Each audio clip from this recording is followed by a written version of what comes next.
Welcome on in, guys. Tobin here with you, and thanks for checking out the channel. Hope you're doing well out there. As the Durant world turns, I saw a lot of stuff was happening last night. I was out celebrating Mrs. Tobin's birthday, so no reaction video to all this stuff last night. I figured I'd just save it for the morning, just in case anything else changed, if there was any other pivot. Trade may happen today. Who knows? But as I, put up in yesterday's video, it seemed and appeared like the news of Shams putting out there that Durant didn't want to go to Minnesota, and that was kind of the big pivot point of yesterday up until we got to, probably like right after I posted it. So it wasn't the best timing in the world, admittedly. But got a little bit more explanation on it, that it does seem like Phoenix, according to multiple reports. The Athletic did a pretty big deep dive yesterday.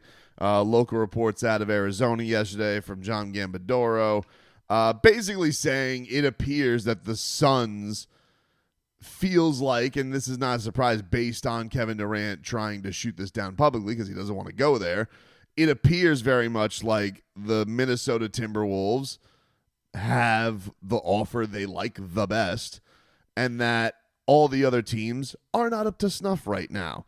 There are a couple things that were reported last night by Sam Amick that were, let me give other credit. It was Sam Amick and John Krasinski of The Athletic that also, shed some light onto where things are right now.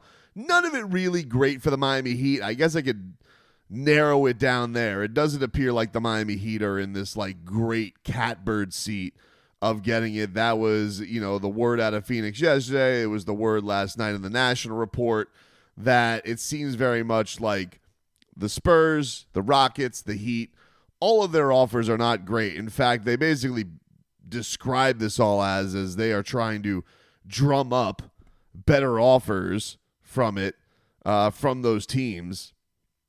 This is what it says. It's to the point in the league. League sources say the Spurs, Rockets, and Heat have not come forward with offers for Durant compelling enough to get the Suns to bite, which means they will continue to look at a market that suits them. As one rival executive puts it, quote, Phoenix is trying to drum up better offers. The Rockets and Suns have had meaningful discussions. Houston has a firm offer on the table for Phoenix, but to this point, they have seriously been Phoenix has been seriously underwhelmed by it. The Spurs, league sources say, have been conservative in their pursuit of Durant. As for the Heat, they would surely love to pair Durant with Bam Adebayo and Tyler Hero. It remains to be seen if they have some sort of package or overall incentive to put it. A deal with Miami would likely include Duncan Robinson, Andrew Wiggins, but it's a fair question whether those type of players make a difference in Phoenix.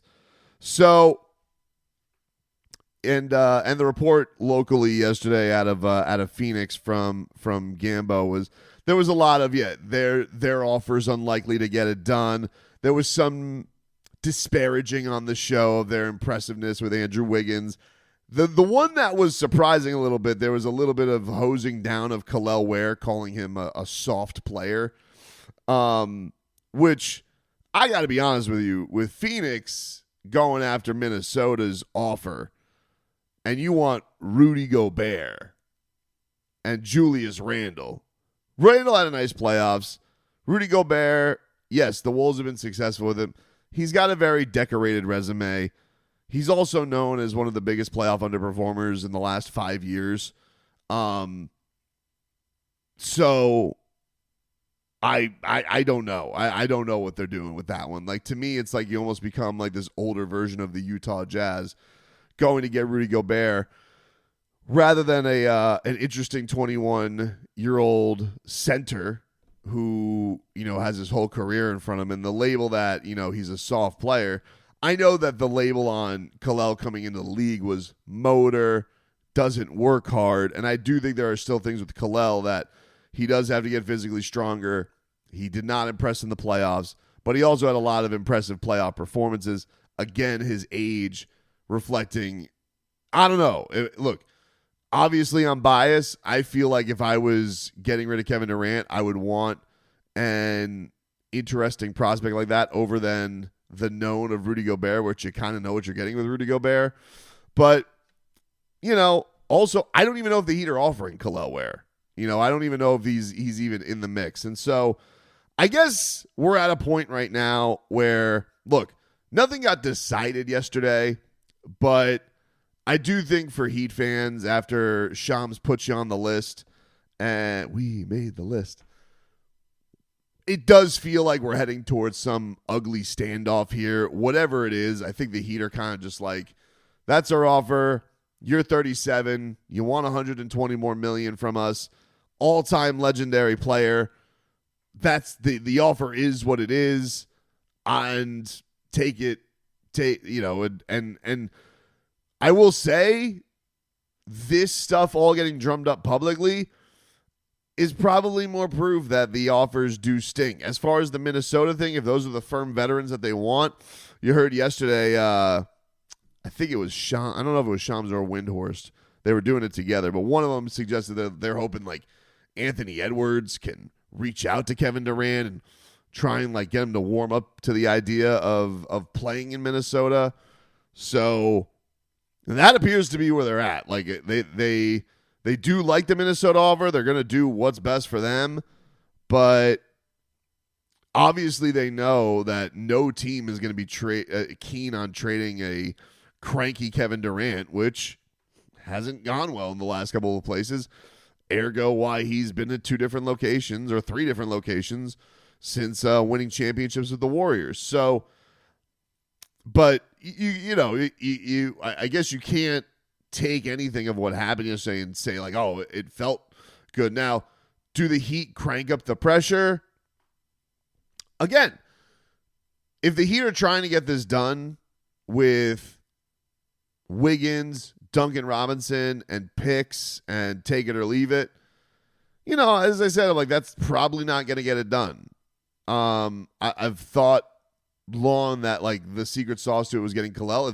If they aren't impressed by Kel'el Ware, like the impressions would have you, then I don't know what the Heat do about that, because he's very clearly their best asset, and you kind of just gotta tip your cap, take the L, and move on. Like I don't think the Heat should be dragged down in this, and then I guess you see what the summer brings you, and you hope Nico has a badass Euro basket and is ready to rock coming into the season, and you figure things out from there. There was some other rumblings that I'm going to get to in another segment later on today on this stuff. The other thing too that was pointed out was that the number one team, and this is that was pointed out, it was also reported that he says, amidst the recent rounds with Phoenix Timberwolves, they were made away where he prefers to play elsewhere. Specifically, league sources say, are the Spurs. So, as much as there is a list, there's one place where he'd really like to play, and that's with San Antonio, which is reflective of what's been there the last week and a half or so. But we know that Miami is apparently one of those places where they've had talks. They are interested, obviously. You heard yesterday about New York and like the idea that New York would have been there, but they don't really want him. So he said basically, all right, to hell with you. So he knows that Miami, I guess, on some level is very interested, and I guess he's warmed up. He's up to that idea. But, it's an interesting place, because in negotiations, you have your offer, you know that you have an awesome player, but you know that the age is a factor. You have to wonder what he does to bring you over the hump. And then you also have to be like, all right, well, what else do we throw on the scale to tip it in our favor and get it done? Like, you're not going to go 3 first-round picks. You're not going to go something like that. So I don't know. But we have seen, like, look, it is, from the Heat standpoint, pretty reflective on, like, where they've been when all these things go down. With the Dame thing, the Spida thing, even the original Jimmy Butler Timberwolves negotiation. So I don't think it's a great sign of where it is. I will say, like, after the list came out, yes, there was definitely a little pep in everybody's step with that. But I do think that the Heat, from the time all this KD stuff has happened, has felt like they have been on the outside looking in, right? Like, it does feel like it's been, all right, he wants to go to Texas. If Texas doesn't have him, because it doesn't seem like the Rockets, who have a firm offer they're not impressed with, or the Spurs, who haven't been that aggressive, the Heat have kind of felt like, all right, well, I guess I'll tolerate living in Miami. And I think Miami's probably negotiating like that. They're like, hey, we know that we're not his top choice either. We're a good choice. So I think there's a part of the Heat that's probably also like, we're not going to throw everybody into the mix because we don't even know if we like our hand anyway. And then as far as the Minnesota thing's concerned, like, look, if everything was perfect with it, and they even reported in here, like, they're hoping he warms up to the idea of Minnesota. So as much as they want to be hard asses and be like, we're going to do the best deal for us, like, if the deal was perfect with Minnesota already and they already had that hard ass stance, he'd be a Timberwolf. And maybe as soon as I post this at 9 a.m., he'll be a Timberwolf. But clearly there's still some kind of obstacle there. So it's not dead. You know, this was even pointed out yesterday by Gamadora, like, hey, offers change, but it doesn't appear like maybe things were as grand as they were a day ago. And, you know, this thing is getting to the point where it's like, all right, you know, are they going to get it done this week?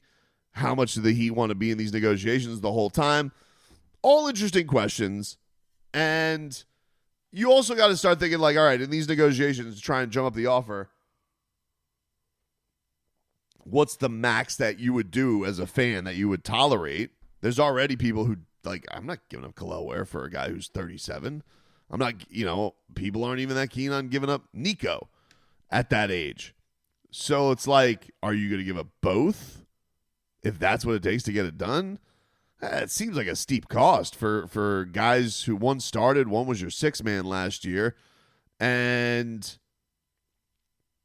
you know, if they're already being like, if they also are in a spot where they value veterans over two 22-year-olds, what are you supposed to do about that? If they don't like Andrew, like if they say, oh, we don't like Andrew Wiggins, like, well, I can't really hate on that. I mean, I wasn't the biggest Andrew Wiggins fan. I don't think he's a soft player, but you definitely, like, we know what the knock on Andrew Wiggins is. The knock is, like, will look like the greatest basketball player on the planet, then kind of fade away, can be a good two-way force, but, you know, had his injuries last year, didn't really look like that with Miami.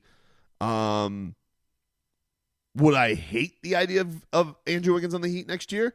No, I think he'll probably have a clearer mind and be in a better place.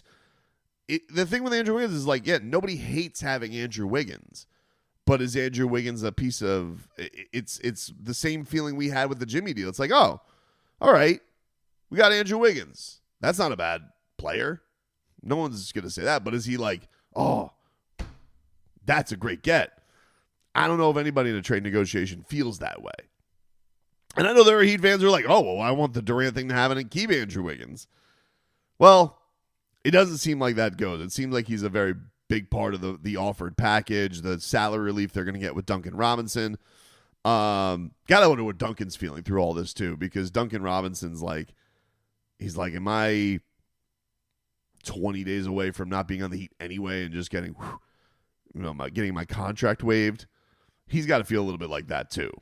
And you got to wonder, when the Heat, because they do have a little bit of a deadline with that, do they want to get going on moving that carrot as well? So that's where things stand at 7:45 this morning on a Tuesday. I'm sure 900 other things will happen to add to it, but as of right now, yeah, it doesn't seem like the Sun. Look, I don't know what the Suns thought they were going to get for Kevin Durant.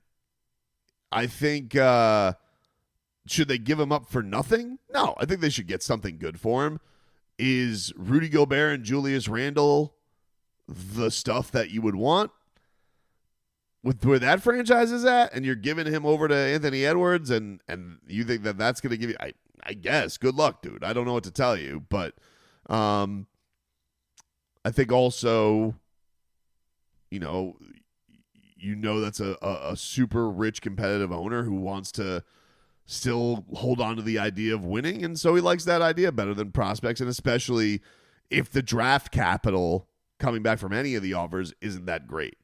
So that's where it appears it stands, and they're going to try and convince Kevin Durant to go get a parka and freeze your ass off in Minnesota.